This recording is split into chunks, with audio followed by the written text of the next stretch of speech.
Welcome to Facts TV News, where everything is true. Lieutenant in sex scandal quits Army.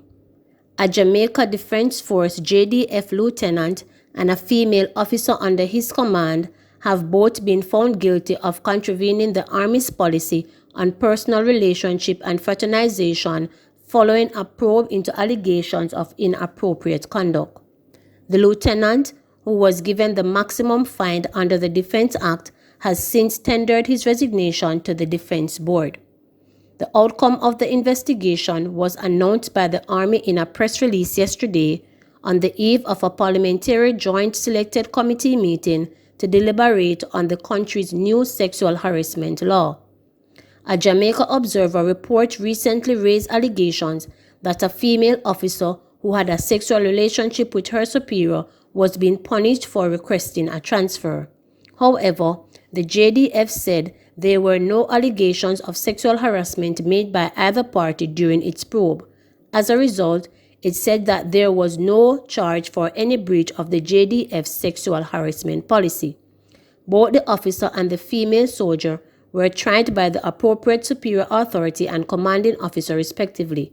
They were both found guilty, the JDF statement stated.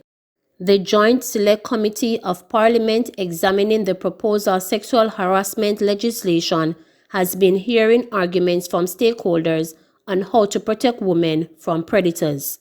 The bill, which addresses acts committed against both males and females, speaks largely to two main categories: making unwelcome sexual advances that are reasonably offensive or humiliating, and interfering unreasonably with work performance or creating an intimidating, offensive, or hostile work environment.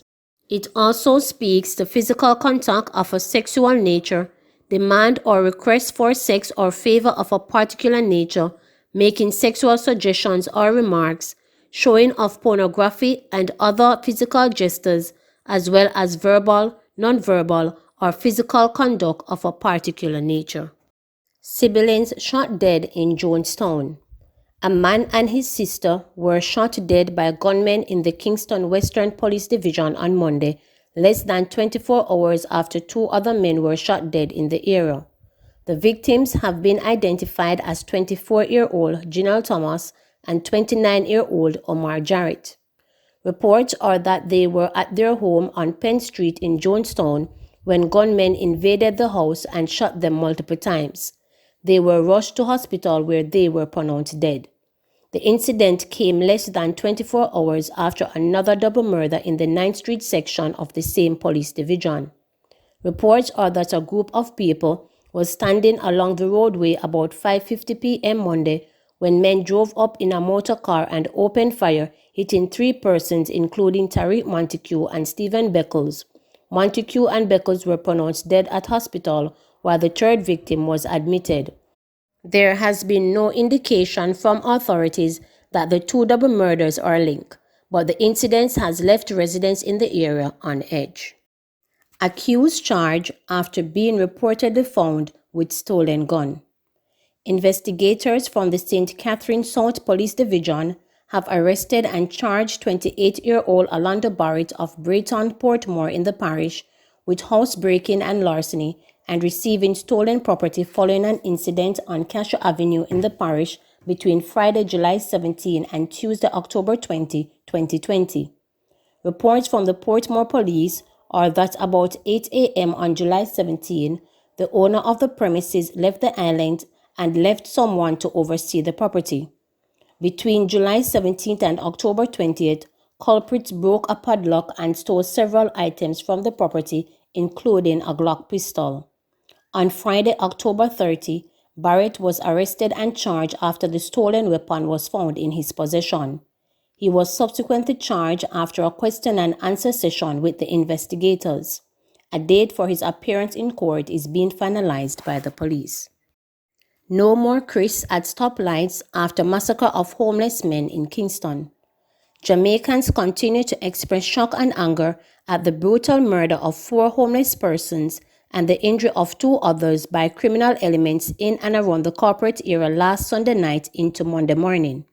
The victims, according to the police, were attacked in a series of senseless moves in the wee hours. The attacks took place at different locations across the corporate area where the victims were either chopped or beaten to death in a set of incidents that has left the population trying to make sense of it all. And as the police intensified their probe into the incident, with reports that a suspect, a deportee, is now in custody, a visit to one of the areas where some of the men were brutally slain to take a closer look at one of the victims whose member of the public would pass on a daily basis and who would over time have won the hearts or consideration of many. Citizens in and around central Kingston and even police officers from the Central Police Station in downtown Kingston are still trying to come to terms with the death of a homeless man who they come to know only as Chris. He was always seen standing near the traffic light at the intersection of East Street and East Queen Street, close to the Central Police Station. Typically, with a cup or juice box in hand, he spent his days beckoning to passing motorists for some assistance. And even though his family background and personal records couldn't be located, he appeared to have been in his early 50s. Slim instructor, Chris was bald-headed and was always typically well-dressed for his personal circumstances, even though his clothing was sometimes ragged and torn. You never see him without his shirt in his pants. He was the most respectful homeless man I ever met. Him always full of manners. Even when him a beg, him not afraid to say good afternoon or good morning, said a police officer who has worked at the Central Station for over 5 years and indicated that from all that time, Chris was a daily fixture at this traffic light. We tried to track down his family, but to no avail. But from you mentioned Chris, people know him, walk with slight bend in his back, his head shined, always neat in his own way and well-spoken man, said the police officer. Vendor Chantel Brown shares similar sentiments. What really stood out for me was his manners. Him never forget to say good morning or good evening, always saying thank you when him beg and get anything from motorists, said the vendor. The two were among several persons who have expressed shock and anger at the brutal slaying of the homeless man who, with his simple but respectable approach to life, had won over the hearts and sympathy of many. 2 more COVID-19 fatalities, 194 new cases. Jamaica on Wednesday recorded 2 more COVID-19 deaths, pushing the tally to 344.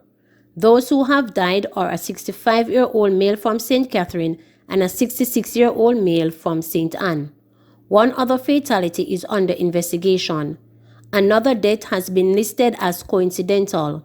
Meanwhile, there were 194 new cases with ages ranging from 2 days to 88 years, pushing the total to 15,435, with 2,952 being active. Of the new cases, 78 are male and 114 are women. In the meantime, there were 19 more recoveries, increasing the total to 11,961. Some 94 persons are in hospital, with 4 being moderately ill and 12 critically ill. Tufton wants Jamaicans to boost COVID-19 fight by eating local staples. Minister of Health and Wellness, Dr. Christopher Tufton, is encouraging Jamaicans to practice healthy eating to boost their immune system and be better able to fight and resist the coronavirus COVID-19. Tufton made the nutritional plea while visiting the Mandeville Market in Manchester on Wednesday morning, during which he also tried to persuade vendors to maintain the government's protocol to fight COVID-19. Supporting Tufton on the tour were representatives from the Rural Agricultural Development Authority (RADA) and a nutritionist. According to Tufton, the ministry's health eating efforts started before COVID-19 with the wellness campaign to promote healthy living and fighting comorbidities. One of the things we are trying to promote, and more so now in these COVID times, is how we strengthen our immune systems as individuals, and the solution to a good healthy life is not always in a prescription pad, is not always by going to a pharmacy or even a doctor. It really starts with how we treat our bodies. There are so many tropical fruits and vegetables that are fresh, that are just coming out of the fields, not stored, not preserved, don't involve any whole heap of chemicals, natural, the complex carbohydrates, the fruit, the vegetables, with so much nutritional values. You are better off focusing on that kind of consumption from the standpoint of building your immunity and being able to resist the diseases that are out there, said Tufton. He added that healthy living also involves exercise and healthy eating behaviors, while also doing an annual checkup, which will enhance the quality of life with healthy vital signs as the body responds. Tufton stated that the statistics show that Jamaicans who suffer the most from COVID-19 are those who have compromised immune systems. It's a real situation, and I think we need to remind people of the opportunity that COVID has provided to refocus and to give support to our own local produce, he stated. Meanwhile, Senior Social Services Regional Home Economics Officer of RADA, Michelle Blake Baker, agreed that the local staples are rich in nutrients to help in the fight against COVID-19. Among the locally grown food items that she said Jamaicans should consume more are callaloo, cabbage, pak choy, carrots, beetroot, yam, and sweet potato. She said pak choy and carrot are currently plentiful and cheap and can be used to balance the diet. So, we have a good mix of vegetables and fruits to build the immune system because that is what is going to resist the flu, the COVIDs, and all the other viruses, said Blake Baker. Agriculture Ministry preparing for dry season. The Ministry of Agriculture and Fisheries says it has commenced preparations for the upcoming dry season. Portfolio Minister Floyd Green said that following a recent meeting of the ministry's newly formed Drought Mitigation Committee, several measures are being implemented to manage in a proactive way the execution of the drought management plan for the sector. It is a more comprehensive approach, and I am happy the committee has met, and we will keep meeting as we look at the realities of climate change, he noted. Green said that the Meteorological Service of Jamaica has projected that the country will be experiencing near normal rainfall in some areas and moderately dry conditions in other parishes in 2021. He said that some areas, including parts of St. Elizabeth, are experiencing drier than normal conditions, so we have already started to allocate resources into some of those areas. He says that the response includes the procurement of small irrigation kits to foolproof our farmers against times of drought. Green added that plans are also underway to mitigate crop losses from flooding. We expect that we will get short periods of heavy rainfalls, so we are looking at our drainage system and at rehabilitating our greenhouses. The Drought Mitigation Committee consists of members of the Rural Agricultural Development Authority, the National Irrigation Commission Limited, Water Resources Authority, and the Meteorological Service of Jamaica. JPS improves power reliability by 30%. The Jamaica Public Service JPS is reporting an improvement in power reliability by 30% over the past years. This as the frequency of unexpected power outages fell by roughly a third. Over the period January to December 2020, the frequency of unplanned outages fell from an average of 11 times to an average of 8 times per year. There are, however, thousands of customers who very rarely experience unplanned outages. The electricity provider attributed this development to the reliability to the increased usage of smart grid technology, improved equipment management, and use of more scientific approaches to vegetation management along JPS lines. JPS noted that while there was a reduction in the number of outages, the duration of some service interruptions were impacted by weather conditions, such as the lingering outer bands of tropical storms Laura, Eta, and Zeta. These carried prolonged wet conditions, landslides, and flooding.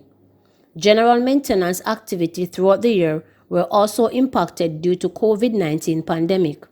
With more persons working and studying from home, the JPS said it had to adjust its maintenance and repair schedule to accommodate the new needs of customers. Notwithstanding these challenges, JPS said it was able to realize an overall improvement in reliability due to primarily to its investment in technology. This has allowed for more automation and reduced need for human intervention. I am very encouraged that investment in technology is helping to deliver an improved experience to our customers. In previous times, the challenges that we faced in 2020 would have led to significant and prolonged outages.